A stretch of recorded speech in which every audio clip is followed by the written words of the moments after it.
So hey guys, welcome to sun fancy से। मैं हूं उनकी तरफ स्वागत करता हूं अपने नए वीडियो में। तो फिर से हम वापस आ चुके हैं और चलते हैं आज एक नए टॉपिक को पढ़ते हैं, जो कि है हमारा सब सीक्वेंस के बारे में। आप बोलोगे ये सब सीक्वेंस क्या है?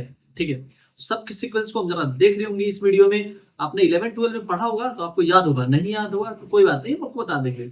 मैं आपको एक एरे देता हूँ। लेट सपोज मेरे पास एक एरे है जिसके अंदर एलिमेंट है 1 2 एंड 3। ठीक है, मैं बोलता हूँ इसके सारे सब सीक्वेंस को प्रिंट करा दीजिए।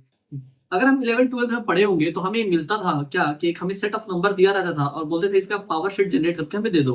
तो पावर शीट से क्या आप कुछ समझ पा रहे हो? तो नहीं भैया, नहीं समझ पा रहे, तो रुकिए समझाते हैं आपको। इट मींस सारे इस नंबर को प्रिंट करा के दिखा दो, या तो वो कंटीन्यूअस हो या फिर नॉन कंटीन्यूअस हो। ठीक है, आप ऐसे प्रिंट करा सकते हो 1 को, या फिर 2 को, या फिर 3 को, या फिर 1 2 को, या फिर 1 3 को, या फिर और हो सकता है 2 3। अकेला 2 भी हो सकता है, तो अकेला 2 तो आ चुका है। 1 2 3 आ सकता है। 1 2 3 4 5 6 7 एक होता है हमारा एम्प्टी। इट मींस कुछ भी प्रिंट नहीं कराना। ठीक, इसको मैं बोल देता हूँ कि ये है इसका पावर सेट।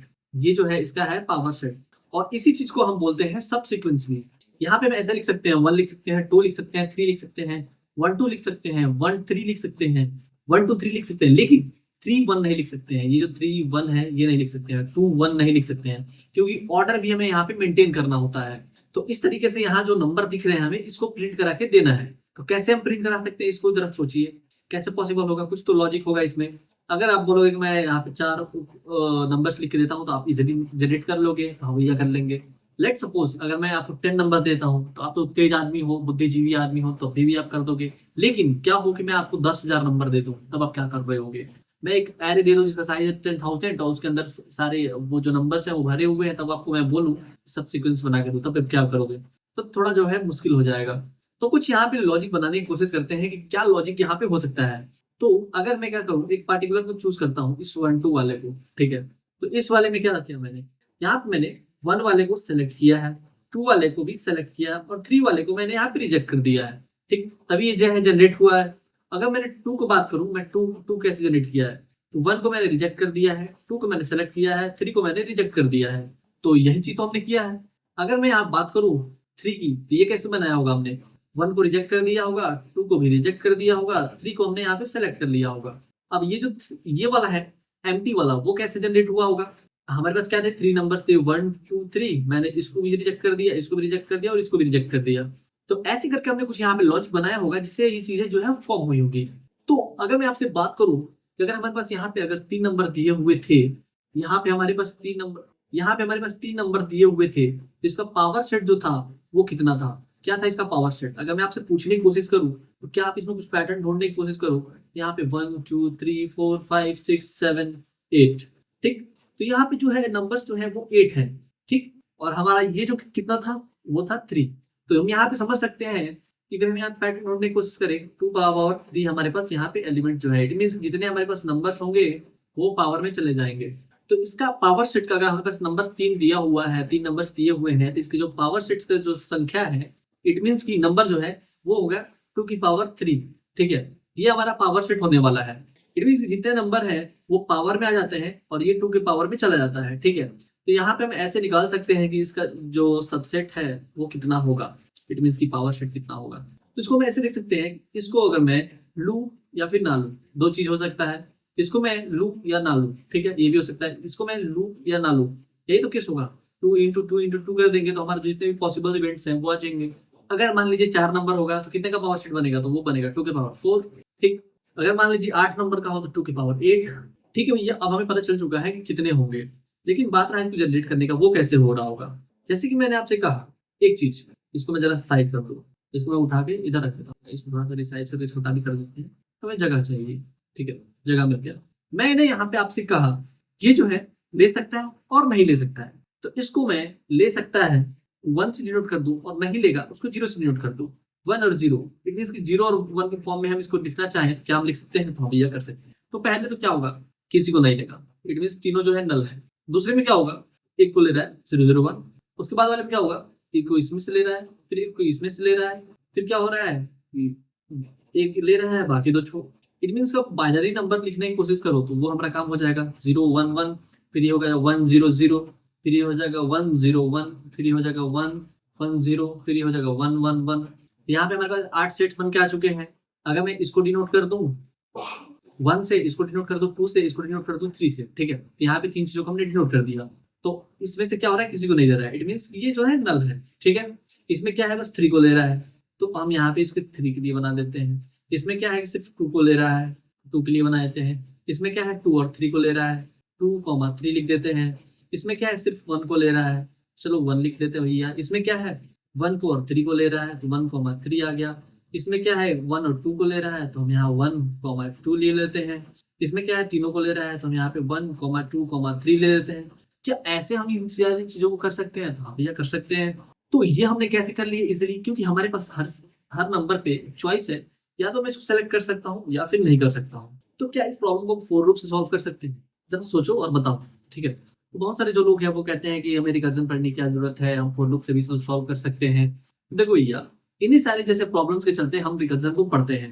अगर मैं आपको बोलूँ कि इस प्रॉब्लम को आप फॉर लूप से सॉल्व कराओ, एटलीस्ट आप लोग कोशिश करोगे, कुछ लोग करा भी देंगे। लेकिन उसके लिए बहुत सारी चीज़ों को सोचना पड़ेगा, बहुत सारे लॉजिक्स को डिफाइन करना पड़ेगा। तो यहाँ पे हेल्प करता है हमारा रिकर्जन। रिकर्जन जो है इसको इज़िली सॉल्व कर सकता है। मेरे पास क्या है 1, 2, 3।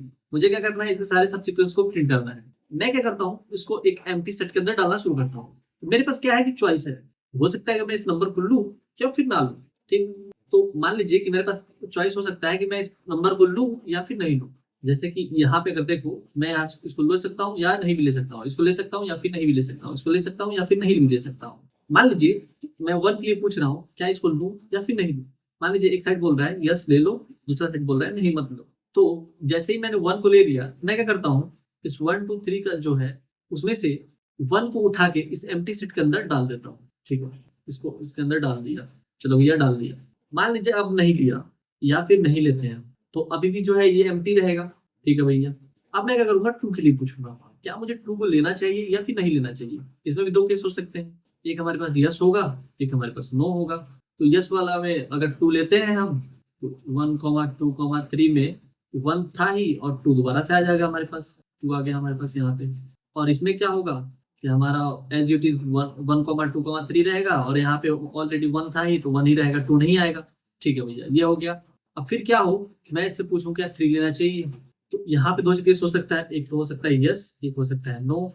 2 चीज़ें होंगी। अगर यस होता है तो 1, 2, 3 वाला जो है, जो हमारा ये था, ये तो एज़ इट इज़ रहेगा। इसमें 1, 2, 3 यहाँ पे ऐड हो जाएगा, ठीक है? और इस नो वाले में हमारे पास वही रहेगा 1, 2, 3 वाले 3, 1, 2, क्योंकि 2 चीज़ों को हमने यहाँ पे ऐड किया, 1 और 2 को यहाँ पे ऐड किया है, ठीक है? तो अब ज़रा देखो, हमारे पास क्या हुआ, एक सेट हमारे पास ये हो गया। इसमें मैं आगे और नहीं जा सकता क्योंकि 3 के बाद नंबर नहीं है, ठीक है? तो एक सेट हमारा ये हो गया। अब हम इसकी बात करते हैं। मैंने यहाँ पे 2 तक देखा था, अब मैं 3 भी सेम क्वेश्चन को पूछता हूँ, यस या फिर नो, ठीक है? यस को हम थोड़ा इधर लेके आते हैं, 2 को देख लिए थे, हम यहाँ पे 3 को देख रहे हैं। तो ये हो जाएगा हमारा 1, 2, 3, ठीक है? और इसमें क्या है कि हम 3 के लिए पूछ रहे हैं, तो ये यस है, तो इसमें 1, 3 आ जाएगा, और नो वाले में नहीं आ रहा होगा, तो यहाँ पे एज़ इट इज़ हो जाएगा 1, 2, 3, और यहाँ पे एज़ इट इज़ 1 का 1 ही रहेगा, ठीक है? अब इसके आगे तो कुछ है नहीं 3 के आगे, तो ये एज़ इट इज़ हमें एक मिल गया, एक हमारे पास ये मिल गया, एक हमारे पास ये मिल गया। क्योंकि यहाँ पे आगे इसलिए नहीं मिलेगा क्योंकि हम 3 तक जा ही चुके हैं, 3 के आगे कहाँ जाएँगे? तो यहाँ पे क्या हुआ था, हमने 1 के लिए देखा था, अब मैं यहाँ पे 2 के लिए देखूँगा, ठीक है? तो अब इस वाले में हम चल रहे होंगे। क्या 2 के लिए यस होना चाहिए या फिर नो? ठीक है? यहाँ पे 2 केस हो सकता है, एक हो सकता है यस के लिए, एक हो सकता है नो के लिए। तो यस में क्या होगा, अगर यस होता है तो हम डायरेक्ट इसी चीज़ को भर देते हैं, ठीक है? या फिर छोड़ो 1, 2, 3, और यहाँ पे हमारे पास आ रहा होगा 2, ठीक है? 2 आ गया हमारे पास। अगर नहीं आता है तो हमारे पास एज़ इट इज़ 1, 2, 3 है ही, और ये खाली रहेगा और कुछ भी नहीं है। तो फिर इसमें जब 2 हो गया, तब इसमें क्या पूछेगा, क्या आप 3 के लिए करना चाहोगे या फिर नहीं करोगे? या तो एक यस होगा, एक नो हो रहा होगा, तो यस को भी इधर लाते हैं। ये होगा 1, 2, 3, यस होता है तो 2, 3 होता है, ठीक है? 2, 3 आ रहा होगा। अगर नो होता है तो एज़ इट इज़ ये 2 का 2 ही रहेगा। तो ये रहेगा हमारा 1, 2, 3, और ये हमारा 2 का 2 ही रह रहा होगा, ठीक? अब इसमें क्या है कि इसका आगे कोई एलिमेंट ही नहीं है। 3 तक तो आ ही चुका है, 3 का आगे कोई एलिमेंट ही नहीं है, तो यहाँ पे ये हमारा 1 मिल गया, ठीक है? तो अब हम इस पे आ जाते हैं। इस पे हमने कहाँ तक देखा था 2 के लिए, अब हम 3 के लिए पूछ रहे हो क्या 3 को लेना है या फिर नहीं लेना है, ठीक है? तो यहाँ पे हमारे पास दो चीज हो सकता है, एक तो यस हो सकता है, एक तो नो हो सकता है। तो यस में होगा तो क्या होगा 1,2,3 और यहाँ पे हमारा 3 आ रहा होगा, ठीक है। और नो होगा तो ये हमारा आया होगा 1,2,3, ये हमारा नल ही रहना होगा, ठीक है। दो चीजें हमारे पास यहाँ पे आ गई। तो मैं यहाँ पे क्या देखता हूँ कि जितने भी इसके पावर सेट हैं उसको मैं यहाँ पे जनरेट कर चुका हूँ, ठीक है। कैसे? तो आप देखिए, तो एक तो है यहाँ पे, ठीक है, एक हमारा यहाँ पे है, दूसरा यहाँ पे, तीसरा यहाँ पे, चौथा यहाँ पे, पांचवा यहाँ पे, छठा यहाँ पे, सातवां यहाँ पे और आठवां यहाँ पे, ठीक है। तो हमने आठों के आठों जो सेट्स हैं उसको हमने यहाँ पे इजिली जनरेट कर लिया है। तो कौन कौन से एलिमेंट्स हैं उसको जरा लिख लेते हैं हम।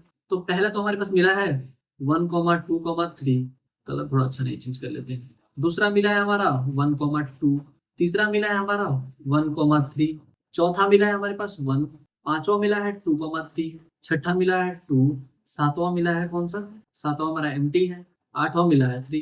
तो ये जो हमारे 8 सेट्स हैं वो हमें मिल चुके हैं, ठीक है। तो क्या आपको ये मेथड जो है वो क्लियर है? तो भैया क्लियर है। मैंने आपको क्या किया, बस चॉइस दिया कि आपको लेना है या फिर नहीं लेना है। मैंने क्या किया, यहाँ पे सबसे पहले एन से 1 से पूछना शुरू किया, क्या भैया मैं तुम्हें लूं या ना लूं। बोला कि ले लो, तो ले लिया, तो चलो यहाँ पे आ गया 1, इसमें नहीं दिया तो हमारे पास रह गया एंटी सेट। फिर यहाँ पे मैंने आया, यहाँ बोला 2 से, क्या मैं आपको लूं या फिर नहीं लूं। तो 2 बोला भैया कि, एक तो बोला कि ले लो या फिर एक बोला नहीं ले लो। तो क्या किया हमने, 2 को ले लिया और फिर एक साइड नहीं दिया। फिर यहाँ पे मैंने 3 के लिए पूछा, क्या मैं आप लोग ले सकता हूँ या फिर नहीं ले सकता हूँ। तो एक बार बोला कि हाँ ले लो, एक बार बोला नहीं लो। तो यहाँ पे ऐसे कर करके हमने सेट्स को जनरेट किया। मैंने सिर्फ यहाँ पे इस चीज को ऐसे रिजॉल्व किया है कि तुम्हें आना है या फिर नहीं आना है, बस इस तरीके से आंसर पूछ के मैंने इसको सॉल्व कर लिया है। तो अगर मैं यहाँ पे एक बात करूँ, क्या मुझे 1 को लेना है या फिर नहीं लेना है, तो अगर मैं इसको ऐसे देखूँ, क्या मुझे इस 1 को लेना है या फिर नहीं लेना है, ठीक है। तो मान लीजिए कि मुझे एन 1 को लेना है या फिर नहीं लेना है, ठीक है। फिर मैं 2 के लिए पूछता हूँ, क्या मुझे 2 को लेना है या फिर नहीं लेना है। तो मान लो कि मैं मुझे एक बार ले लिया, एक बार नहीं लिया, 2 को इसके साथ अटैच कर दिया, एक बार लिया तो, एक बार नहीं लिया तो इसके साथ रहने दिया। यहाँ पे 0 नहीं होगा, नल है ये, ठीक है, खाली जगह है। फिर इसमें भी 2 को लेना है या फिर नहीं लेना है। अगर लेना है तो ठीक है 2 आ गया, नहीं लेना है तो एम्प्टी का एम्प्टी ही रह गया। अब 3 के लिए बचता है, तो 3 को इसके साथ रहना है या फिर नहीं रहना है। अगर रखना है तो 1,2,3 आ गया, नहीं रखना है तो एज इट इज 1,2 ही रहेगा। फिर इसके लिए भी पूछेंगे हम, क्या इसको 3 के साथ रहना है या फिर नहीं रहना है। अगर रहना है तो 1,3 रहेगा, नहीं रहना है तो एज इट इज 1 का 1 ही रहेगा। फिर इसके लिए हम पूछेंगे 3 को तुम्हारे साथ रहना है या फिर नहीं रहना है। अगर रहना है 2,3 आ रहा होगा, नहीं रहना है तो एज इट इज 2 का 2 ही आ रहा होगा। फिर लास्ट वाले के लिए सेम टू सेम, कि तुम्हें रहना है 3 के साथ या फिर नहीं रहना है। अगर रहना है 3, नहीं रहना है तो एम्प्टी। तो यहाँ पे भी देखो, अगर हमारे पास क्या है कि 3 सेट्स बन के आ चुके हैं, 1 2 3 4 5 6 7 8, 8 सेट्स हमारे पास यहाँ पे मिल चुके हैं, ठीक है।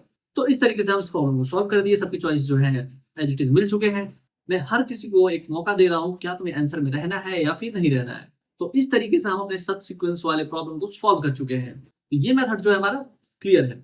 लेकिन लॉजिक तो क्लियर हो चुका है, लेकिन कोड कैसे लिख रहे होंगे भैया। तो चलिए कोड पे चलते हैं, कैसे इस कोड जो है वो एग्जीक्यूट करेंगे। तो मान लीजिए कि हमारे पास एक फंक्शन दिया है जिसके अंदर इस एरे को वो पास कर रहा है, इस वाले एरे को 1 2 3 को पास कर रहा है। और मुझे क्या चाहिए होगा, एम्प्टी एरे को चाहिए होगा, क्योंकि उसके अंदर मुझे वैल्यूज डालनी होगी। उसके बाद क्या चाहिए, मुझे ये इंडेक्स चाहिए होगा जिसको ये पॉइंट कर रहा है। और उसके बाद मुझे क्या करना होगा, जो भी ये आंसर्स निकल रहे होंगे उससे मुझे क्या करना होगा, एक 2D वेक्टर के अंदर में स्टोर करा देना होगा भैया। तो मैं यहाँ पे क्या देख रहा हूँ, सारे जो है 1D वेक्टर है। इट मींस ये भी, ये भी, ये भी, ये भी, ये भी, ये भी, इट मींस जितने भी यहाँ पे वेक्टर्स हैं वो सारे 1D वेक्टर हैं। क्या हम इसको 2D वेक्टर के अंदर डाल सकते हैं? तो भैया इजिली डाल सकते हैं। तो पहले हम आते हैं इंट मेन फंक्शन के अंदर। हमारा जो मेन फंक्शन है वो कैसा दिख रहा होगा। मान लीजिए कि इंट मेन माना हमारा जो है ये फंक्शन है इंट मेन। यहाँ पे मैंने एक इंट एरे ले रखा है और जो सारे सबसीक्वेंस है उसको मुझे प्रिंट करा के देना है, ठीक है। तो मैं यहाँ पे 1 2 3 को डाल देता हूँ और यहाँ मैं क्या करूंगा, यहाँ पे एक फंक्शन कॉल लगाऊंगा जो कि हमारे सारे प्रॉब्लम्स को रिजॉल्व करके दे रहा होगा, ठीक है। तो मुझे एक वेक्टर बनाना होगा, एक 2D vector, vector vector integer और आंसर। ये किसके लिए है? तो जो फाइनल हमारा आंसर क्रिएट हो रहा होगा उसको ये स्टोर कराने के लिए इसको हम बना रहे हैं। जितने भी हमारे सारे 1D वेक्टर्स होंगे उसको हम एक 2D वेक्टर के अंदर डाल रहे होंगे। तो मुझे क्या पास करना होगा, एक एरे जो मैंने ले रखा है, दूसरा एक खाली एरे जो कि हमें पास करना होगा। और इनिशियली उसको एम्प्टी रखना होगा। तो हम यहाँ पे दे देते हैं वेक्टर इंटीजर और ये टेम्परेरी इसका नाम दे देते हैं कि इजिली जो है ये खाली है। तो हम यहाँ पे फंक्शन कॉल लगाते हैं अब कि हमारा ये जो है सब सीक्वेंस हमारा फंक्शन का नाम है। तो सबसे पहले तो हमारा एरे को पास करना होगा। तो कौन से इंडेक्स से देखना है उसको भी पास करना होगा। इट मीन यहाँ से तो हम 0 पास कर देते हैं, और फिर एरे का जो लेंथ है वो तो n मान लीजिए हमारा लेंथ है, और फिर हमारा जो एक टेम्परेरी जो ये इसको 2D वेक्टर जो बनाए थे उसको पास करना होगा, फिर हमारा ये टेम्परेरी जो है उसको बनाए थे उसको पास करना होगा। तो इतनी सारी चीजें पास करने के बाद हम चलते हैं आगे। जैसे ये सारी चीजें आ जाएंगी बस क्या करूंगा, यहाँ पे प्रिंट करा लूंगा। तो यहाँ पे क्या आपको कोड ये क्लियर है? हाँ भैया क्लियर है। तो इसको जरा सा छोटा करते हैं और साइड में कर लेते हैं, क्योंकि जो फंक्शन है वो काफी बड़ा होने वाला है। ठीक है, काफी धमाकेदार फंक्शन होने वाला है, शादी पार्टी वाला फंक्शन नहीं है। तो इसको मैं क्या करता हूँ, यहाँ रख देता हूँ। ठीक है, मैं अब शुरू करता हूँ यहाँ से इसका सब सीक्वेंस का ड्रामा। यहाँ मैं लिखता हूँ सब सीक्वेंस जो हमारा फंक्शन है एज इट इज उसको। फिर यहाँ पे हम यहाँ पे इंट एरे को पास करते हैं, साथ ही यहाँ पे इंट इंडेक्स को पास करते हैं, इंट इंडेक्स। फिर यहाँ पे हमने एक इंट एन ले रखा है उसको पास करेंगे। फिर हम एक 2D वेक्टर जो बनाया है उसको पास करना होगा, एक 1D वेक्टर जो बनाया है उसको हमें टेम्परेरी है उसको पास करना होगा। तो हम आते हैं वेक्टर वेक्टर। तो फिर मुझे क्या करना होगा, इसको एज ए रेफरेंस पास करना है इसको। तो उसको एज रेफरेंस पास करते हैं ऊपर। ठीक है, इंट %ans। तो तभी जब मैं इसको एज रेफरेंस भेजूंगा तभी जो की वैल्यूज है उसको रियल टाइम में वहां पे हम प्रिंट करा है। फिर मैं क्या करता हूँ इसको थोड़ा नीचे लिख लेता हूँ, फिर मैं लास्ट में यहाँ पे वेक्टर इंटीजर टेम्प को यहाँ पास कर दूंगा। ठीक है, क्योंकि इसकी जो वैल्यू है इसको मुझे वहां नहीं दिखाना है, तो मुझे इसकी कोई जरूरत है नहीं। ठीक है, देखो तो अब क्या था कि हमारे पास जो हमारे इंडेक्स पे जो वैल्यूज रखी हुई थी, अगर मैं अपने आपको यहाँ पे दिखाने की कोशिश करूँ, लेट सपोज ये जो इंडेक्स है यहाँ पे कुछ वैल्यू रखा हुआ था, यहाँ पे कुछ वैल्यू रखा हुआ था। मेरे पास दो चॉइस था, या तो मैं इसको ले लूँ या फिर इसको नहीं लूँ, या फिर जस्ट या फिर नो। ठीक है, तो ये दो चीजें हम कर रहे थे। इट मीन्स कि हमारे पास जो इंडेक्स का वैल्यू है उस पर हमें या तो यस करना है या फिर नो करना है। ठीक है, तो क्या इसके अलावा हमारे पास कोई और चॉइस थी? तो नहीं भैया, ये तो कोई चॉइस नहीं थी। तो मैं क्या करता हूँ, उसको एक बार ले लेता हूँ, एक बार रिजेक्ट कर देता हूँ। ठीक है, चलिए मान लेते हैं कि हमारे पास नो है। ठीक है, तो नो है तो क्या करिएगा आप, सब सीक्वेंस वाले को दोबारा कॉल कर लेते हैं हम। ठीक है, तो सब सीक्वेंस को यहाँ फिर कॉल कर लिया, और यहाँ पे एरर को पास करो, इंडेक्स +1 कर दो, और हमारा एन का एन रहेगा, आंसर का आंसर रहेगा, टेम्प का टेम्प रहेगा। ठीक है, ये क्लियर है। तो ये तो हो गया नो के लिए। अगर मान लीजिए वहां पे जो वैल्यूज रखी है उसको हम ले लेता हूँ, इट मींस कि हमारा जो कंडीशन होता है वो यस होता है, तब हम क्या कर रहे होंगे, तो मुझे क्या करना होगा, इस टेम्परेरी के अंदर 1 को डालना होगा। इट मींस कि इंडेक्स का जो वैल्यू है उसको हम उसके अंदर पुट करना होगा। तो उसके लिए मैं क्या करूंगा, यहाँ पे टेम्प डॉट पुशबैक, तो उस वैल्यू को उसके अंदर डालना है। तो वहां पे हम कहेंगे कि एआरआर ऑफ इंडेक्स को डाल दीजिए। अब क्या करोगे, सब सीक्वेंस वाले को कॉल कर दो, सब सीक्वेंस और एआरआर इंडेक्स+1, ये नेक्स्ट इंडेक्स पे जाओ, और एन एज इट इज रहेगा, फिर आंसर एज इट इज रहेगा, और जो हमारा टेम्प है वो भी एज इट इज रहेगा। ठीक है, तो इसमें जो क्या है कि ऊपर नीचे लिख करके लिख सकते हो, कोई दिक्कत नहीं है। तो बात रहा इसको हम रोकेंगे कहाँ कहाँ पे, इस तरह स्टॉपेज कंडीशन होगा। ठीक है, इट मींस कि जो हमारा स्टॉपेज कंडीशन वो होगा जहाँ पे हम यहाँ पे इससे बाहर निकल रहे होंगे। मान लीजिए यहाँ पे आ चुके हैं और यहाँ से बाहर निकल गए, तो ये तो हमारा स्टॉपेज कंडीशन होना चाहिए एज इट इज। हाँ भैया, यही होना चाहिए। इट मींस कि हमारा जो इंडेक्स का जो वैल्यू है अगर वो n की बराबर हो जाए तो क्या वो हमारा स्टॉपेज कंडीशन होगा? हाँ भैया, आपने तो बिल्कुल सही बात कही है। तो हम यहाँ डालते हैं if index is equal to n। तो यहाँ पे हमें क्या करना है, रुक जाना है। तो पहले तो उससे पहले हमें क्या करना होगा, ठीक है भैया, हम यहाँ पे एग्जिट करेंगे, लेकिन एग्जिट करने से पहले जो ये वैल्यूज है यहाँ पे इसको हमें क्या करना होगा, 2D एरे के अंदर डालना होगा। ठीक है, तो हम क्या करेंगे, यहाँ पे आंसर डॉट पुशबैक, और उसके अंदर किसको डालना है, टेम्प को यहाँ पे डाल दो। इट मींस कि वो क्या है कि 1D एरे है, इस 1D एरे को हमारे उसके अंदर डाल दो। ठीक, और उसके बाद यहीं से क्या होगी, रिटर्न हो जाएगी। ठीक है, तो ये हमारे आपसे हमारा जो काम है वो हो चुका है। तो यहाँ पे देखो कोई भी हमने रॉकेट साइंस तो काम किया है नहीं, बहुत सी सिंपल चीजें की है। तो आपसे मैं पूछूं कि इसका टाइम कॉम्प्लेक्सिटी कितना होगा, तो what should be your answer? तो बहुत ही इजी है इसका टाइम कॉम्प्लेक्सिटी को कैलकुलेट करना। तो अगर मैं बात करूं इसकी, ये कितना टाइम ले रहा होगा, कांस्टेंट टाइम ले रहा होगा। तो ये जो है हमारा कांस्टेंट टाइम ले रहा होगा, और ये जो है ये भी कांस्टेंट टाइम ले रहा होगा, ये भी कांस्टेंट टाइम और ये भी कांस्टेंट टाइम, क्योंकि यहाँ पे बस फंक्शन कॉल लग रहा है। तो अगर मैं क्या करूं, यहाँ पे हमें यहाँ पे हम देखने की कोशिश करें तो ये जो है इसमें भी 1 टाइम, इसमें भी कांस्टेंट टाइम लग रहा है, इसमें भी लग रहा है, यहाँ भी कांस्टेंट लग रहा है, यहाँ भी कांस्टेंट, यहाँ भी कांस्टेंट, यहाँ भी कांस्टेंट, यहाँ भी कांस्टेंट, यहाँ भी कांस्टेंट, यहाँ भी कांस्टेंट, यहाँ भी, यहाँ भी, यहाँ भी, यहाँ भी, यहाँ भी और यहाँ भी। ठीक है, तो अगर मैं किसको कैलकुलेट कर लूँ कि ये कितने हैं तो पता चल जाएगा। यहाँ पे 1 2 3 4 5 6 7 8 9 10 11 12 13 14 15, यहाँ पे जो ये है 15 है। ठीक है, तो यहाँ पे कुछ रिलेशन ढूंढने की कोशिश करें, क्या हमें कुछ रिलेशन मिलेगा? तो अगर मैं यहाँ पे एक रिलेशन ढूंढने की कोशिश करूँ तो क्या ये हमारा ऐसा कुछ हो सकता है, 2 की power n plus 1 minus n, उतने ही नोड यहाँ पे क्रिएट हो रहे होंगे। हाँ भैया हो सकते हैं, क्योंकि 2 के पावर हमारे पास 3 था, तो 2 के power 3 plus 1 minus 1, it means की 2 के पावर 4 माइनस 1, इट मीन्स की 16 माइनस 1, यानी कि हमारे पास जो 15 नोड बन रहे थे, क्या हमारे यहाँ से निकल गया? तो हाँ भैया निकल गया। तो इसका जो टाइम कॉम्प्लेक्सिटी है वो यहाँ पे हम इजिली कह सकते हैं, ये जो होगा ऑर्डर ऑफ 2 की पावर n होगा। तो हाँ भैया कह सकते हैं। तो मैं अगर बात करूँ यहाँ पे, टाइम कॉम्प्लेक्सिटी तो निकल गया है, ठीक है, लेकिन स्पेस कॉम्प्लेक्सिटी कितनी होगी इसकी, तो वो क्या हो रहा होगा स्पेस कॉम्प्लेक्सिटी। तो अगर मैं अपने कोड को ध्यान से एनालाइज करूँ, मैं यहाँ कह सकता हूँ कि यह तो हमारा इनपुट एरे हो गया, तो इसको हम इग्नोर कर सकते हैं। एक स्पेस जो है ये ले रहा होगा, एक स्पेस ये ले रहा होगा। तो मैं अगर इस आंसर वाले की बात करूँ, तो यहाँ पे सारे सब सीक्वेंस जो है वो स्टोर होने वाले हैं। तो मुझे पता है कि ये कितने होंगे, वो टोटल 2 की पावर n हो रहे होंगे। तो मैं अगर सबका जो वो लेंथ है वो n मान लूँ, तो ऑन एन एवरेज 2 की पावर n इंटू n कह सकते हैं इसको। तो ये हमारा स्पेस कॉम्प्लेक्सिटी हो जाएगा 2 की power n into n। It means कि देखो यहाँ पे देखो ये सारे जो है वो n 2 की पावर n टाइम्स में जाएगा। इसका भी मैं लेंथ n मान लेता हूँ, इस वाले नोड का भी n, इस वाले पूरे इसको n मान लेता हूँ, फिर ये जो लेंथ है इसको भी मैं n मान लेता हूँ, फिर लास्ट वाला जो है इसको भी n मान लेता हूँ। ठीक है, कितना भी तो जा सकता है, मान लो कि 1000 हो, 1 लाख हो, तो वो क्या करोगे? तो वैसे ही अगर मैं रिकर्सिव कॉल लगाऊंगा, तो रिकर्सिव कॉल में क्या होगा, जो उसका मैक्सिमम डेप्थ होगा उसी को ना लेगा। तो अगर मैं इसका स्पेस लेने की बात करूँ, तो वो कुछ ऐसा होगा कि यहाँ हमारे पास कुछ मेमोरी होगा हमारा।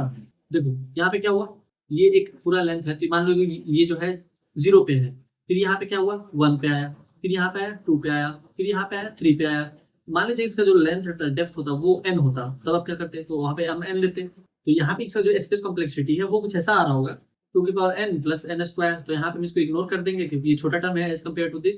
इसका जो टोटल स्पेस कॉम्प्लेक्सिटी आएगा वो आएगा n इंटू 2 की पावर n। ठीक है, और साथ ही जो टेम्प है वो बार बार अलग क्रिएट होते जाएगा। यहाँ पे देखो ये जो टेम्प है वो बार बार अलग अलग क्रिएट होते जा रहा है, यहाँ पे यहाँ पे यहाँ पे। तो आई होप जो टाइम कॉम्प्लेक्सिटी और स्पेस कॉम्प्लेक्सिटी है आपको समझ में आ गया होगा। तो चलिए चलते हैं अपने प्रॉब्लम को सॉल्व करने। तो फर्स्ट ऑफ ऑल क्या करना, आप यहाँ पे हैश इंक्लूड वेक्टर को भी इंक्लूड करना हो सकता है, बहुत सारा काम कंपाइलर में जो है वो काम नहीं करता है डायरेक्टली। तो फर्स्ट ऑफ ऑल हम क्या करते हैं, यहाँ पे इंटीजर एरे लेते हैं, इंटीजर ARR, और उसके अंदर हम जो वैल्यूज है वो लेते हैं 1 2 3 4 5। ठीक है, और यहाँ से इसका n निकाल साइड निकाल लेते हैं कि जो इसका n है वो हमारा साइज है। ठीक है, तो हम यहाँ पे एक वेक्टर ले लेते हैं जिसका नाम हम यहाँ पे टेम्परेरी नाम रख लेते हैं। ये जो हमारा है टेम्परेरी, हमारा जो वेक्टर है वो आ गया। फिर हम क्या करते हैं, एक और वेक्टर लेते हैं, वेक्टर वेक्टर वेक्टर के अंदर वेक्टर, और उसके अंदर आंसर को डाल लेते हैं। तो अब मैं क्या करता हूँ, यहाँ पे एक सबसीक्वेंस नाम से फंक्शन बनाता हूँ, सबसीक्वेंस। ठीक है, और उसमें इन सारी चीजों को पास कर देता हूँ। यहाँ पे हमारा एरे हो गया, फिर हमारा n हो गया, जो साइज है वो इंडेक्स हो गया 0, और हमारा टेम्परेरी हो गया, और यहाँ पे आंसर हो गया। ठीक है, तो आते हैं हम ऊपर, अब इस फंक्शन को बनाते हैं। तो ये तो कुछ भी रिटर्न नहीं करेगा, तो हम सीधे यहाँ पे देते हैं वॉइड सब सीक्वेंस। उसके अंदर हमने एरे को पास किया, फिर यहाँ पे इंट n को पास कर दिया, जो हमारा साइज है वो यहाँ पे इंडेक्स को पास कर दिया, फिर यहाँ पे हमने इसको डायरेक्टली ऐसे पास करने की जरूरत है नहीं। तो यहाँ पे मेरे पास 2 चॉइस होती है, या तो यस या फिर नो। ठीक है, इंडेक्स पे जो नंबर है उसको इंक्लूड करो, एक नहीं इंक्लूड करो। तो एक होता है नॉट टेकिंग द एलिमेंट, एक होगा टेक द एलिमेंट। ठीक है, 2 केस हमारे पास हो रहा होगा। तो पहले केस में क्या करेंगे, हम सब सीक्वेंस को दोबारा से कॉल करेंगे और इसमें +1 कर देंगे, ARR n और इंडेक्स +1 कर देंगे, और टेम्पररी और आंसर को यहाँ पे कॉल कर देंगे। फिर उसके बाद मैं क्या करूंगा, अब इंक्लूड करने के लिए हम इसमें बस पुश बैक कर देंगे, टेम्पररी के अंदर पुश बैक कर देंगे एरे ऑफ इंडेक्स को। ठीक है, और सेम टू सेम इस लाइन को यहाँ पे कॉपी करूंगा और नीचे लेके आ जाऊंगा। ठीक है, तो अब हम क्या करते हैं, अब हमें बेस केस को लिखना होगा, तो हम यहाँ पे आते हैं और यहाँ लिखते हैं बेस केस। ठीक है, तो बेस केस में क्या होगा हमारा, इफ जो हमारा ये है इंडेक्स जो है अगर वो n के बराबर हो जाता है, तो आंसर डॉट पुश बैक कर दीजिए टेम्प के अंदर। ठीक है, आंसर टेम्प का जो वैल्यू है आंसर के अंदर पुश बैक कर दीजिए। इट मींस जो हमारा 1D एरे है उसको 2D एरे के अंदर कन्वर्ट डाल दीजिए। तो बस हमारा जो कोड है वो कंप्लीट हो चुका है। ठीक है, तो अब हम क्या करेंगे, यहाँ पे आके प्रिंट करना होगा। तो प्रिंट करने के लिए हम सिंपल सा फॉर लूप लगाएंगे। तो यहाँ लिखते हैं for int i is equal to 0 से लेके i जो है आंसर डॉट साइज तक, और i प्लस प्लस कर दीजिए। फिर उसके अंदर j is equal to i is equal to 0 से j जो है वो answer of i dot size तक, और j प्लस प्लस कर दीजिए। और यहाँ पे बस इसको हमने एग्जीक्यूट करके अब यहाँ पे बस इसको रन करा देना है। इसको कोड को रन कराते हैं, तो थोड़ा सा इंतजार करेंगे हम। तो यार जो एलिमेंट्स थे वो, जो मेरा एरे का साइज था वो बड़ा था, 5 था। तो देखो इतना सारा आ चुका है। अगर मैं इसको क्या करूँ 3 तक ही रखता हूँ। अब मैं इसको दोबारा से रन कराता हूँ, तो हमारा देखो 3 2 2 3 1 1 3 1 2 1 2 3 1 2 3 4 5 6 7 और ये एक हमारा एम्प्टी वाला, ठीक है। एम्प्टी वाला शो नहीं कर रहा है यहाँ पे, ठीक है, क्योंकि यहाँ पे ऐसे ब्रैकेट हमने नहीं डाला है इसीलिए। तो ये जो प्रॉब्लम को हमने सॉल्व कर लिया। अब हम चलते हैं इस प्रॉब्लम को हम ऑनलाइन कंपाइलर में भी सॉल्व करके देखते हैं। तो यहाँ पे हमारे पास प्रॉब्लम है सबसेट वाला, ठीक है। तो मुझे क्या करना है, जितने भी सबसेट क्रिएट होंगे उसको हमें इसके अंदर डालना है और उसको रिटर्न कर देना है। तो मैं क्या करता हूँ, यहीं पे आता हूँ, इसको मैं यहाँ से कॉपी कर लेता हूँ और यहाँ पे लाके पेस्ट कर देता हूँ। और बस मैं क्या करूंगा, रिटर्न कर दूंगा आंसर को, रिटर्न आंसर। और देखो यहाँ पे मुझे क्या है कि नम्स यहाँ पे दिया हुआ है, मुझे यहाँ पे एयर की जगह पे नम्स मुझे पास करना होगा, NUMS, ठीक है, ठीक है। तो इसको हमने पास कर दिया और यहाँ n के जगह पे हमें क्या करना होगा, नम्स डॉट साइज को भेजना होगा। अब हमें क्या करना होगा, ऊपर वाला जो कोड है उसको हमें सेम टू सेम कॉपी करना होगा। तो हम यहाँ से उसको उठाते हैं यहाँ तक, ठीक है। इसको हम यहाँ से कॉपी कर लेते हैं, यहाँ आते हैं अपने ब्राउजर में और यहाँ पे पेस्ट कर देते हैं, ठीक है। अब इसको जाकर फॉर्मेट कर ले। तो अब हमें बस क्या है कि यहाँ पे हमने नम्स को पास किया है, तो हमें यहाँ पे नम्स को ही पास करना होगा, ठीक है। और यहाँ पे जो है ये इंटीजर एरे नहीं है, तो इसको अब हमें हटा देना होगा। और यहाँ पे हम लिख रहे होंगे वेक्टर इंट और यहाँ पे हम देंगे एम्परसेंड विथ ARR। तो मैं क्या करता हूँ, जो हमारा कोड है वो कंप्लीट हो चुका है। अब क्या करते हैं, इसको रन कराते हैं, रन करा के चेक करते हैं क्या हमारा टेस्ट केस पास होता है। थोड़ा सा इंतजार करेंगे, यहाँ पे टेस्ट केस जो है वो तो पास हो चुका है। अब हम क्या करते हैं, सबमिट करते हैं, देख लेते हैं कि यहाँ पे कोई एरर नहीं आ रहा है। थोड़ा सा इंतजार करेंगे हम, और यहाँ पे जो हमारा टेस्ट केस जो है वो प्रॉपर्ली पास हो चुका है, ठीक है। देखो यहाँ पे हम क्या कर सकते हैं, अपने कोड को थोड़ा और ऑप्टिमाइज कर सकते हैं। इट मींस कि हम अपने स्पेस को और बढ़ा सकते हैं। तो ये जो हम टेम्प भेज रहे हैं इसको भी एज ए रेफरेंस वेरिएबल ही भेज दे, तो क्या हमारा काम हो जाएगा, तो हाँ भैया हो जाएगा। तो इससे होगा क्या कि जो टेम्प है वो सबके लिए एक ही होगा। तो बस मुझे यहाँ पे करना क्या होगा, जब मुझे पता है कि ये जो एलिमेंट के अंदर पुश बैक कर देना है, तब यहाँ पे इसको पॉप बैक भी करना होगा, ठीक है। पॉप बैक कर देना, ठीक है। एलिमेंट को पॉप बैक कर दो और यहाँ से इसको हम हटा देते हैं। अगर ये कर देते हैं हम, तो हमारा जो चीजें हैं वो और ऑप्टिमाइज हो जाएंगी। ये हमारा कोड जो है पास हो चुका है और हम सबमिट भी कर देते हैं। देखो जो पुराना हमने सबमिशन किया था उसमें 15 MB का स्पेस ले रहा था, अभी क्या है सिर्फ 12 MB का स्पेस लिया है। यहाँ से आप डिफरेंस को समझ सकते हो। तो ये जो हमने लिखा पॉप बैक वाला कहानी, ये हमने क्यों लिखा, जरा उसको देख लेते हैं। तो जैसे कि हमारे पास था 1,2,3, ठीक। और यहाँ पे हमें टेम्परेरी को क्रिएट करते थे। तो हमारे पास क्या था कंडीशन, देखिए नो था, एक था यस, ठीक। अगर नो होता था तो हमारा एज इट इज खाली रहता था, ठीक है। फिर मैं 2 को पूछता हूँ, 2 के लिए नो यस, तो 2 के लिए भी सेम एज इट इज हम कर सकते हैं कि अगर 2 पे अगर नो होता है तो 1 2 3 जो है ये एज इट इज रहेगा, ये जो है खाली रहेगा। फिर मैं 3 के लिए पूछता हूँ क्या मैं इसको इंक्लूड करूँ या फिर नहीं करूँ, ठीक है। तो अगर मैं नहीं करता हूँ तो 1 2 3 ये ऐसा रहेगा और ये भी खाली रहेगा, सॉरी यहाँ भी खाली रहेगा ये। तो देखो यहाँ पे ये जो चीजें हैं वो खत्म हो गई है। तो यहाँ से ये जो है रिटर्न हो जाएगा, फिर इस पे आएगा यस वाले पे, तो यस वाले पे आएगा तो बोलेगा क्या 1 2 3 है, तो इसमें से तुम क्या करो इंक्लूड कर लो। तो इंक्लूड कर लेगा तो ये हो जाएगा हमारे पास 3 आ जाएगा। जब 3 इसके अंदर आ गया तो ये जो टेम्प वाला है सबके लिए यूनिक है, ठीक है। तो अगर मैं यूनिक बोलता हूँ इसको, 3 जो है इसके अंदर आ चुका है। तो फिर क्या हुआ, मैं जब यहाँ से वापस आया फिर यहाँ मैं यहाँ से यहाँ पे वापस गया, इट मींस कि ये जो हमारा काम हो चुका है यहाँ पे आया। तो अब मैं क्या करूँ, इस वाले को यस बोल दूँ यहाँ पे, तो क्या होगा हमारा 1 2 3 तो एज इट इज रहेगा। तो मान लीजिए कि ये जो है हमारा 3 यहाँ पे आ चुका है, ये हमारा कुछ ऐसा दिखने लगेगा, 1 2 3 तो आएगा ही। अब यहाँ पे 3 पहले से है और यहाँ पे 2 भी आने लगेगा, 2 भी दिखने लगेगा एज इट इज। तो ये तो हमारा कुछ फायदा हुआ नहीं, कि ये तो सबसे सीक्वेंस नहीं हुआ। तो इसीलिए मुझे क्या करना था, जब मैं यहाँ पे आया तो मैंने क्या बोला, इंक्लूड नहीं करना है और इंक्लूड करना है, नहीं करना है तो खाली है, फिर इंक्लूड करना है तो हमें 3 आया। 3 आया हमारे यहाँ पे प्रोसेस खत्म हो गया। जब प्रोसेस खत्म हो गया 3 को हमें इस ब्रैकेट से बाहर भी निकाल देना है, इट मींस कि यहाँ से खाली भी कर देना है। तो वही चीज हम यहाँ पे भी कर रहे थे, वही चीज को हम यहाँ भी किए। जैसे ही हमारा काम खत्म हो गया चीजों को हम बाहर निकाल दिए। तो अब हम जान गए हैं कि हमारा जो टेम्प होगा उसका जो मैक्सिमम साइज होगा वो n ही होगा, ठीक है। तो हम बस मैक्सिमम हाइट को ही तो देखना होगा यहाँ पे कि इसका मैक्सिमम हाइट कितना है। तो इसका जो हाइट हो जाएगा वो हो जाएगा n इसका और फिर n इसका, ठीक है। तो ये हो जाएगा हमारा ऑर्डर ऑफ n। तो यहाँ पे जब हम पुश कर रहे हैं तो हमें पॉप भी करना ही पड़ेगा। तो आई होप ये जो लॉजिक है आपको क्लियर हो चुका होगा। तो चलते हैं हम नेक्स्ट प्रॉब्लम की ओर। तो नेक्स्ट प्रॉब्लम में क्या कह रहा है कि हमारे पास एक स्ट्रिंग दिया हुआ होगा। तो हमारे पास एक स्ट्रिंग दिया हुआ है और बोलेगा आपको कि मान लीजिए कि एबीसी आपके पास स्ट्रिंग है, बोलेगा आपको सारे इसके सब सीक्वेंस को निकाल के दो, ठीक है। सेम यही प्रॉब्लम है, बस स्ट्रिंग के फॉर्म में है। तो सेम यहाँ भी मुझे वही करना होगा, या तो इसको लो या फिर ना लो। तो एक ऐसे करके बगल बना दूंगा, मान लो कि इसको नहीं लेते हैं तो एबीसी नहीं दिया तो खाली, फिर इसके लिए भी सेम स्टोरी, बी के लिए भी ABC लो तो ठीक है, नहीं लो तो खाली। तो मान लीजिए नहीं लेते हैं तो खाली है, फिर ये लेने वाला है।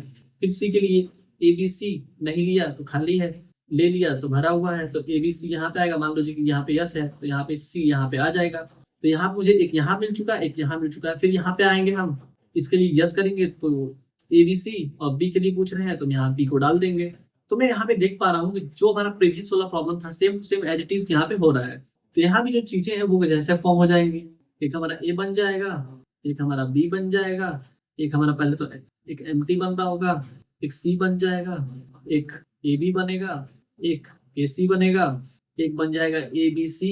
बस हो गया हमारा, यही चीजें बनेंगी। इट मीन्स एक बार लेना है या फिर एक बार नहीं लेना है। तो चलते हैं इसके इम्प्लीमेंटेशन पार्ट पे और इसको मैं करके आपको दिखाता हूँ, ठीक है। तो अगर मैं यहाँ पे आता हूँ, ठीक है, तो ये क्या हो रहा होगा, यहाँ पे मुझे इसको कॉपी कर लेता हूँ और यहाँ पे नया फाइल बना लेता हूँ। स्ट्रिंग, यहाँ पे क्या है कि हमारे पास एक स्ट्रिंग एस है जिसके अंदर जो वैल्यूज है वो है ABC, ठीक है। और इस लाइन की हमें जरूरत है नहीं, इसको हटा देते हैं टेम्पररी, ठीक है, आंसर भी ठीक है।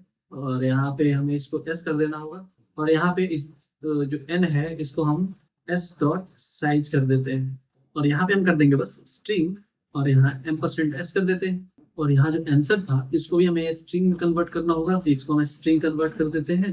ऊपर में भी जो है स्ट्रिंग में कन्वर्ट कर देते हैं, और यहाँ भी जो वैल्यूज है उसे हमें स्ट्रिंग में कन्वर्ट करना होगा, स्ट्रिंग।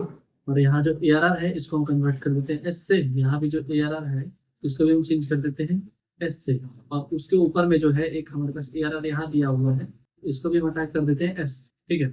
अब हम क्या करते हैं, अब इसको रन कराते हैं, ठीक है। तो रन कराते हैं, यहाँ पे देखो CB ABC AC B AB, और यहाँ पे ABC आया हुआ है। यहाँ पे 1 2 3 4 5 6 7 8, यानी 8 हमारे पास एलिमेंट्स आ चुके हैं। तो चलते हैं अपने नेक्स्ट प्रॉब्लम की ओर, ठीक है। तो यहाँ पे ये जो चीजें हैं हमारी हो चुकी है।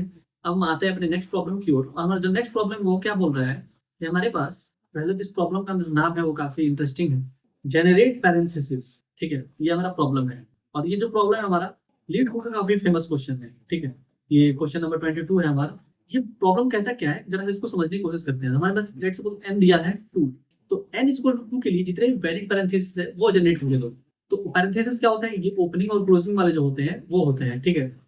n इक्वल टू 2 के लिए हम ऐसे जनरेट कर सकते हैं, एक हम ऐसे जनरेट कर सकते हैं, it means open open close close, ठीक। दो तरीके से हम इसको जनरेट कर सकते हैं। और जो है वैलिड भी होनी चाहिए, ऐसा नहीं कर सकते हो कि ऐसे ऐसे ऐसे ऐसे ऐसे नहीं करना है, ठीक है। आपको दो ब्रैकेट्स लगाने हैं जो कि वैलिड हो, वैलिड तरीके से हो। अब मैं बात करूं n इक्वल टू 3 के लिए, तब कैसे क्रिएट होंगे। एक ये हो गया, ये हो गया, ऐसे हो गया। दूसरा है ऐसे ऐसे ऐसे हो सकता है, तीसरा हो सकता है ऐसे ऐसे ऐसे हो सकता है, यानी कि दो एक अकेले दो एक में एक हो सकता है। एक हमारा ऐसे हो सकता है कि दो एक साथ हो, एक अकेले हो। एक हो सकता है कि एक के अंदर ही दो हो। इट मीन्स कि हमारे पास 5 तरीका हो सकता है, तो ये पांचों हमें प्रिंट करके देना है। तो क्या तरीका हो सकता है इसको प्रिंट कराने का, तो फर्स्ट ऑफ ऑल हम तो यहाँ पे लॉजिक क्रिएट करने की कोशिश करते हैं, ठीक है। तो वीडियो पॉज करिए, अब सोचिए क्या हम इस प्रॉब्लम को सॉल्व कर सकते हैं। अभी थोड़ी देर पहले हमने एक प्रॉब्लम को सॉल्व किया था, क्या कुछ वैसा मिलता जुलता है क्या। तो बहुत सारे लोग सोच लिए होंगे, बहुत सारे लोगों को ये आंसर आ रहा होगा कि अरे हाँ ऐसे ऐसे कर सकते हैं। जिनको नहीं मिला है घबराने की कोई बात नहीं, चलते हैं सॉल्व करते हैं। मान लेते हैं हमारे पास दो पैरेंथेसिस है, एक ये एक ये। एक को मैं बोल देता हूँ ये जो है लेफ्ट है, इसको मैं बोल देता हूँ ये जो है राइट है। तो मुझे पता है कि जितना लेफ्ट होगा उतना ही राइट होगा। तो मैं अगर इसको मैं n कह दूं और इसको भी मैं n कह दूं, दोनों जो है वो बराबर ही होंगे। मान लीजिए कि हमारे पास n जो है 3 है, तो लेफ्ट भी 3 होगा, राइट भी 3 होगा। n जो है 2 है, तो लेफ्ट भी 2 होगा, राइट भी 2 होगा। तो अगर मैं बात कर दूं 3 वाले के लिए, 3 वाले के लिए मैं बात करूं तो हमारे पास जो है 6 कैरेक्टर्स यहाँ पे आ रहे होंगे। मेरे पास यहाँ पे क्या होगा, हर बार चॉइस होगा। यहाँ पे हमारे 6 बॉक्स है, ठीक है। हर बार मेरे पास चॉइस होगा, या तो यहाँ पे लेफ्ट डाल दो या फिर राइट डाल दो। मैंने मान लो कि यहाँ पे लेफ्ट पैरेंथेसिस ले लिया, एक बार मैंने राइट पैरेंथेसिस ले लिया, फिर मैंने क्या किया यहाँ पे खुद का चॉइस क्रिएट कर दिया कि या तो यहाँ पे लेफ्ट ले लो या फिर राइट ले लो। यहाँ पे मैंने राइट ले लिया, यहाँ पे लेफ्ट राइट ले लिया ऐसे। तो मुझे पता है कि यहाँ पे वैलिड होने वाला है। तो अगर मैं इसको ऐसे शुरू करता हूँ तो ये कभी वैलिड हो पाएगा तो नहीं भैया, नहीं होगा वैलिड। तो मुझे पता है कि एक राइट हो चुका है, तो इसके अलावा 3 लेफ्ट और 2 राइट होंगे। तो मैं 3 लेफ्ट 2 राइट को ले लेता हूँ, ठीक है। 3 लेफ्ट हो गया 2 राइट हो गया। क्या ये वैलिड है? नहीं भैया नहीं है। क्यों? क्योंकि ये जो क्लोजिंग ब्रैकेट है ये पहले ही आ चुका है, तो ये कोई वैलिड हो नहीं सकता है। इट मीन्स हमारे लॉजिक में कोई गड़बड़ है। तो यहाँ पे जो हमने लॉजिक लगाया कि या तो लेफ्ट भी हो सकता है या फिर राइट भी हो सकता है, कौन सा ले, ठीक। तो ये लॉजिक जो है हमें थोड़ी सी गड़बड़ लगी, क्योंकि जब हम राइट वाले ले लेते हैं तो पूरा हमारा जो कंसेप्ट है वो वही बिगड़ जाता। तो यहाँ पे क्या है कि हमें थोड़ा सा ट्विस्ट करना पड़ेगा। तो अगर मैं यहाँ पे कंडीशन डिफाइन कर दूं, जब तक पहले हमारा लेफ्ट ही आना चाहिए उसके बाद ही तो राइट आना चाहिए, तो हमारा कुछ काम है यहाँ पे बन सकता है, तो हाँ ये बन सकता है। अगर मैं यहाँ पे क्या करूँ, यहाँ पे आता हूँ, यहाँ पे हमारा कितना लेफ्ट है कितना राइट है, लेफ्ट जो है 1 है, राइट जो है 0 है। तो फिर मैं अगर यहाँ पे बात करता हूँ, क्या है, एक लेफ्ट है एक राइट हो चुका है। फिर मैं यहाँ बात करता हूँ तो 2 लेफ्ट हो चुका है एक राइट है। फिर मैं यहाँ पे बात करता हूँ तो 2 राइट हो चुका है। फिर यहाँ पे आता हूँ तो यहाँ पे 3 लेफ्ट हो चुका है। यहाँ पे मैं आता हूँ, यहाँ पे 3 राइट हो चुका है, ठीक है। तो ऐसे हम यहाँ पे देख रहे हैं। फिर यहाँ पे आते हैं तो लेफ्ट हमारा 1 है, राइट हमारा 0 है। फिर यहाँ पे आते हैं तो लेफ्ट जो है हमारा 2 हो चुका है, राइट हमारा 0 है। फिर यहाँ पे आते हैं तो राइट लेफ्ट जो है हमारा 3 हो चुका है, राइट हमारा 0 है। फिर यहाँ पे आते हैं तो लेफ्ट ऑफ 3 है, राइट जो है 1 हो चुका है। फिर यहाँ पे आते हैं तो राइट ऑफ 2 हो चुका है। यहाँ पे आते हैं तो राइट ऑफ 3 हो चुका है, ठीक है। तो मुझे यहाँ पे पता है कि जितने लेफ्ट होंगे उतने ही राइट होंगे। तो लेफ्ट और राइट की जो संख्या है वो n है, जो कि हमने डिफाइन कर रखा है। तो मैं यहाँ पे कह सकता हूँ कि जितने भी ओपनिंग ब्रैकेट होंगे, यानी नंबर ऑफ ओपन ब्रैकेट, वो अगर greater than is equal to number of close bracket होंगे, तभी एक वैलिड हमारे पास पैरेंथेसिस हो पाएगा। किसी केस में अगर क्लोजिंग वाला एक भी ज्यादा हो गया तो मैं वहां पे वैलिड पैरेंथेसिस क्रिएट ही नहीं कर पाऊंगा। मान लीजिए कि क्लोजिंग वाला जो है पहले ही आ गया, तो आप सोचो कभी बन पाएगा, तो नहीं भैया नहीं बन पाएगा। मान लीजिए कि मैं 1 2 बना दिया, फिर मान लीजिए कि आप यहाँ पे क्लोजिंग ब्रैकेट लगा दें। क्यों? क्योंकि यहाँ पे जो नंबर ऑफ राइट जो है वो 2 हो चुका है, नंबर ऑफ लेफ्ट जो है वो 1 ही है। ये कभी बराबर हो ही नहीं सकता है, तो ये वैलिड है ही नहीं। तो मुझे यहाँ पे हमेशा ध्यान देना है कि कभी भी नंबर ऑफ राइट जो है वो बड़ा ना हो जाए नंबर ऑफ लेफ्ट से। तो हम यहाँ पे क्या देख रहे हैं कि जो हमारा एल है वो हमेशा आर के बराबर होगा, यानी लेफ्ट जो है वो हमेशा राइट के बराबर होगा। और किसी भी केस में जो राइट है वो ग्रेटर नहीं हो सकता है एल से, ठीक है। तो इन 2 बातों का हमें ख्याल रखना है, ठीक है। तो अब हमारा जो काम है वो और सिंपल हो जाएगा। मान लीजिए एन इज इक्वल टू हमारे पास 3 है, नंबर ऑफ एल जो है वो हमें नहीं पता है, 0 इनिशियली 0 मान लेते हैं, राइट भी जो है 0 मान लेते हैं। मान लीजिए कि हमने आंसर को इसके अंदर स्टोर करा रहे हैं। पहले तो हमारे पास 2 चॉइस होगा कि मैं यहाँ पे लेफ्ट वाला ऐड कर दूं या फिर राइट वाला ऐड कर दूं। तो अगर मैं लेफ्ट वाले को ऐड करता हूँ, इट मींस कि इस वाले को, तो जो हमारा एन है वो 3 ही रहेगा, एल जो है हमारा 1 हो जाएगा, आर जो है हमारा 0 ही रहेगा। और यहाँ पे हमारा जो है लेफ्ट वाला पैरेंथेसिस ऐड हो चुका है। क्या मैं यहाँ पे राइट पैरेंथेसिस ऐड कर सकता हूँ? क्या मैं यहाँ पे इसको दे सकता हूँ? तो एन जो हमारा 3 ही रहेगा। और अगर मैं यहाँ पे राइट दे देता हूँ तो ये जो है हमारा ऐसे बनेगा, जो कि हमारा इनवैलिड हो जाएगा। तो ये इससे हम हाथ खड़ा कर देंगे, ठीक है। ये तो हो ही नहीं सकता है। तो मुझे पता है कि इस केस को लेना ही नहीं है, ठीक है। देन सेम स्टोरी यहाँ पे हम फॉलो कर रहे हैं। तो अब मैं यहाँ पे लेफ्ट ऐड कर सकता हूँ या फिर राइट ऐड कर सकता हूँ। मान लीजिए कि यहाँ पे लेफ्ट पैरेंथेसिस को ऐड करते हैं और n इज इक्वल टू 3 ही रहेगा। अब लेफ्ट इज इक्वल टू हम यहाँ पे 2 कर देते हैं, राइट इज इक्वल टू 0 ही रखते हैं, ठीक है। लेफ्ट यहाँ पे 2 बार आ चुका है। फिर अब हम ये क्या कर सकते हैं, यहाँ पे अब राइट वाले को ऐड कर सकते हैं, ठीक है। अब मान लीजिए n इज इक्वल टू 3 है, लेफ्ट हमारा 1 है, तो राइट को भी हम 1 कर देते हैं। तो हम यहाँ पे ऐसे और ऐसे कर सकते हैं। फिर इस वाले में हम 2 चीज कर सकते हैं, या तो लेफ्ट ऐड करेंगे या फिर राइट ऐड करेंगे। मान लीजिए लेफ्ट ऐड करते हैं, तो n इक्वल टू 3 है, l इज इक्वल टू 2 है और r इज इक्वल टू 0 ही है। फिर यहाँ पे क्या है, c ये ऐसा हो गया, ठीक है। और इस वाले में जो है वो कुछ ऐसा हो रहा है कि अब इसमें हम राइट को ऐड कर रहे हैं, तो n इक्वल टू 3 है, l इक्वल टू 2 हो गया, राइट इज इक्वल टू 1 करते हैं। ये हमारा ऐसा कुछ आ रहा होगा। तो हाँ भैया आएगा। इसको हम थोड़ा सा छोटा करते हैं, जो चीजें हैं वो मतलब अच्छे से रहे, ठीक। फिर क्या है कि सेम कंडीशन यहाँ पे लेफ्ट और राइट का कहानी। अब मैं यहाँ पे मैं पूछता हूँ, क्या मैं लेफ्ट पैरेंथेसिस ऐड करूँ या फिर राइट पैरेंथेसिस को ऐड करूँ? तो क्या मैं आपसे बोलूँ, क्या इस पॉइंट में मैं लेफ्ट पैरेंथेसिस को ऐड कर सकता हूँ? तो मुझे पता है कि जो लेफ्ट पैरेंथेसिस की जो मैक्सिमम वैल्यू है वो 3 तक की जा सकती है, अपने एन के बराबर ही जा सकती है।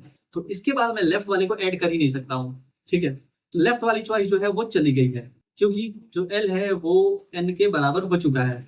क्या मैं यहाँ पे राइट को ऐड कर सकता हूँ? हाँ भैया कर सकते हैं। तो n इक्वल टू 3 है, l इक्वल टू 3 है, r इक्वल टू 1 हो जाएगा। तो हम यहाँ पे राइट को आसानी से ऐड करा चुके हैं। तो अब मैं आपसे पूछता हूँ, क्या यहाँ पे मैं ऐड कर सकता हूँ लेफ्ट और राइट को? लेफ्ट को नहीं कर सकता हूँ, राइट को कर सकते हैं। चलते हैं राइट को करते हैं यहाँ पे ऐड। n इक्वल टू 3 रहेगा, l इक्वल टू 3 रहेगा, राइट जो है हमारा 1 से 2 हो जाएगा। तो यहाँ पे 3 लेफ्ट ऑलरेडी था, एक राइट था, एक और राइट आ चुका है, ठीक। फिर यहाँ पे सेम कंडीशन, क्या हम यहाँ पे लेफ्ट को ऐड कर सकते हैं? तो नहीं भैया नहीं कर सकते हैं। राइट कर सकते हैं? तो हाँ भैया कर सकते हैं। तो राइट को ऐड करते हैं। तो राइट को ऐड करते हैं तो n इक्वल टू 3 होता है, l जो है ऑलरेडी 3 था, अब राइट जो है हमारा 3 हो चुका है। ठीक है। तो यहाँ पे 3 जो पैरेंथेसिस पहले से थे, 2 इधर के थे, एक और आ चुका है। ठीक है, तो यहाँ तक जो हमारा एक जो है सीक्वेंस कंप्लीट हो चुका है। तो अब मैं यहाँ पे क्या देखता हूँ कि लेफ्ट भी 3 हो चुका है, राइट भी 3 हो चुका है। इसके बाद जो कंडीशन है वो सेटिस्फाई हो चुका है। तो मैं यहाँ पे क्या कह सकता हूँ कि हमारा एक जो आंसर है वो ये वाला मिल चुका है। ठीक है, फिर मैं यहाँ से वापस गया, फिर यहाँ से वापस गया, फिर यहाँ से वापस गया, यहाँ पे आया, फिर इसमें और वापस गया, फिर इधर आया। ठीक है, तो अब हम चलते हैं इस वाली कहानी के अंदर। ये जो कहानी है वो क्या कहता है, क्या मैं लेफ्ट को ऐड कर सकता हूँ और राइट को ऐड कर सकता हूँ? तो हम ये लेफ्ट को भी ऐड कर सकते हैं, राइट को भी ऐड कर सकते हैं। n इक्वल टू 3 था, l इक्वल टू 2 था, तो यहाँ पे 3 हो गया, राइट जो है 1 ही है। और ये जो है हमारा ऐसे ऐसे था, और यहाँ पे हमने लेफ्ट को ऐड कर दिया। ठीक है, फिर क्या हम इसके अंदर राइट को ऐड कर सकते हैं? तो हम ये कर सकते हैं। तो n इक्वल टू 3 था, l इक्वल टू 2 ही था, राइट जो है 1 से 2 हो गया। ठीक, और यहाँ पे 2 ऑलरेडी था, एक ये था, और यहाँ पे एक और आ चुका है। ठीक है, तो ये हमारे पास एक दूसरा केस हो चुका है। ठीक है, अब क्या होता है कि अब यहाँ पे बोला जाता है क्या हम यहाँ पे लेफ्ट को ऐड कर सकते हैं? तो नहीं भैया, अब लेफ्ट को नहीं ऐड कर सकते, क्योंकि लेफ्ट जो है हमारा 3 हो चुका है। क्या हम राइट को ऐड कर सकते हैं? तो हम ये राइट को ऐड कर सकते हैं। तो राइट को ऐड करते हैं, तो n इक्वल टू 3 है और l इक्वल टू भी 3 है, तो राइट जो है 1 से 2 हो जाता है, और यहाँ पे हम राइट को ऐड कर देते हैं। सॉरी, ये ऐसे है, और जो पुरानी चीजें हैं उसको एज इट इज रखते हैं, और राइट को हम यहाँ पे ऐड कर लेते हैं। ठीक है, थोड़ा सा और नीचे आते हैं, और हम क्या बोलते हैं यहाँ पे, क्या हम यहाँ पे लेफ्ट को ऐड कर सकते हैं? तो नहीं भैया, नहीं कर सकते, क्योंकि लेफ्ट जो हमारा 3 हो चुका है। राइट को ऐड कर सकते हैं, तो हम ये कर सकते हैं। n इक्वल टू 3 लिखते हैं, l इक्वल टू 3 होता है, फिर राइट भी जो है अब 3 हो जाता है। अब यहाँ पे जो जो चीजें थी पहले से उसको हम एडिटिव लिखते हैं, बस राइट को ऐड कर देते हैं। ठीक है, तो अब देखो हमारा l भी 3 हो चुका है, लेफ्ट भी 3 हो चुका है, राइट भी 3 हो चुका है, तो इसका आगे अब कुछ होगा नहीं।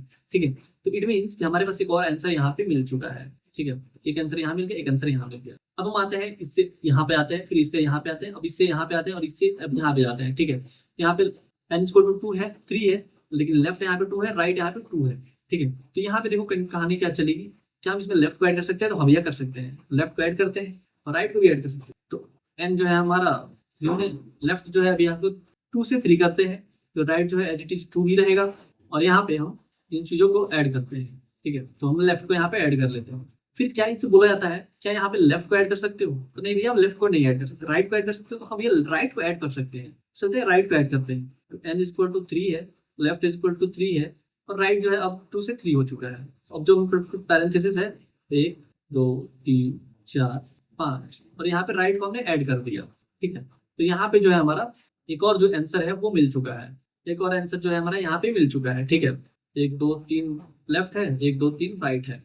ठीक है, तब हम यहाँ से वहाँ वापस आते हैं, यहाँ से और वापस आते हैं, यहाँ पे आते हैं। ठीक है, क्या यहाँ पे हमसे बोला जाता है, क्या भैया आप एक बात बताइए, यहाँ पे लेफ्ट को राइट को ऐड कर सकते हैं? तो भैया राइट को ऐड कर सकते हैं। तो ऐसे करते करते ये जो ट्री है वो बनते जाएगा। देखो एक चीज यहाँ पे इंटरेस्टिंग, लेफ्ट 3 हो, राइट 3 हो, यहाँ पे लेफ्ट और राइट जो है वो बराबर बराबर है। ठीक है, तो अगर मैं क्या करता हूँ, इसमें राइट को ऐड करूंगा, क्या ये होगा? तो नहीं भैया, नहीं होगा। क्यों? क्योंकि जब यहाँ पे राइट को ऐड करूंगा, राइट जो है लेफ्ट से बड़ा हो जाएगा। तो हम जानते हैं कि राइट जो है नेवर बी दिस। ठीक है, ये नहीं होना चाहिए, तो यहाँ पे ये तो होगा नहीं, तो ये तो नहीं होगा। फिर ऊपर चलते हैं, ये कहानी से निकलने के बाद अब इस कहानी में आके कहानी सारी चीजें वैसे ही चलेंगी। ठीक है, यहाँ पे जो राइट है वो तो होगा नहीं, सिर्फ लेफ्ट के लिए चलेगा। तो आई होप ये जो कंसेप्ट है आपको अच्छे समझ में आ गया होगा कि हाँ पे ये कैसे कैसे जो चीजें हैं हो रही है। यहाँ पे हम इसलिए नहीं कर रहे हैं क्योंकि अगर इसको करेंगे तो लेफ्ट से ज्यादा राइट का हो जाएगा, तो राइट को हमें बड़ा रखना नहीं है, राइट को हमें छोटा रखना है। इस कंडीशन को हम करेंगे ही नहीं, सिर्फ लेफ्ट के लिए कर रहे होंगे।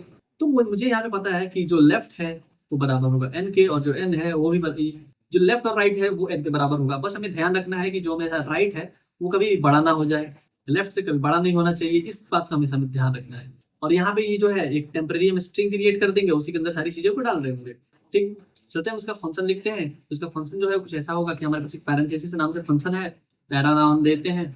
यहाँ पे एक इंट n ले लेते हैं, जो हमारे n जो पास कर रहे होंगे, और फिर एक हमारे पास इंटीजर लेफ्ट होगा, एक हमारे पास इंटीजर राइट होगा, और इसके अंदर एक वेक्टर की भी जरूरत पड़ेगी जिसको अंदर हम चीजों को स्टोर कर रहे होंगे, वेक्टर स्ट्रिंग।